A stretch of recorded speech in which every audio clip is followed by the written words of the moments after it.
నిన్న మమతా బెనర్జీ గారు కోల్కతాలో ఒక ర్యాలీ చేశారు.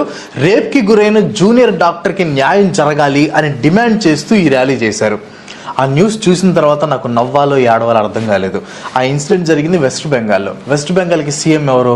మమతా బెనర్జీ. ఇంకా ఆమె కంటే ఇంకా పైన ఎవరు లేరు. ఆమె జస్టిస్ చేయాల్సింది పోయి ఆమె జస్టిస్ చెయ్యమని ప్రొటెస్టులు చేయటం ఏంటి? కామెడీగా లేదో? మీకు ఇంకో కామెడీ చెప్పనా? వెస్ట్ బెంగాల్ హోమ్ మినిస్టర్ కూడా మమతా బెనర్జీ గారే. ఇంకో కామెడీ చెప్పనా?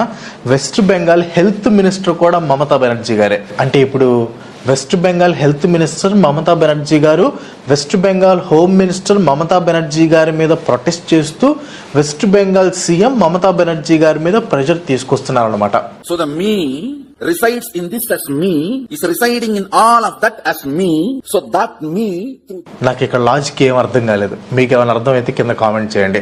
కోల్కతా డాక్టర్ కేసు మీద నేను ఒక వీడియో చేశాను. చాలా మందికి ఆ ఇన్ఫర్మేషన్ చేరింది. వీడియో కూడా టాప్ 2 ట్రెండింగ్ లో కూడా వెళ్ళింది. అయితే ఆ వీడియో చేస్తున్నప్పుడు నాకు కొన్ని డౌట్స్ అండ్ క్వశ్చన్స్ రైజ్ అయ్యాయి. సో ఈ కేసు చుట్టూ ఉన్న కొన్ని అన్ఆన్సర్డ్ క్వశ్చన్స్, ఈ కేసు వెనక ఉన్న కొన్ని కాన్స్పిరసీ థియరీస్ ని ఈ వీడియోలో చూద్దాం.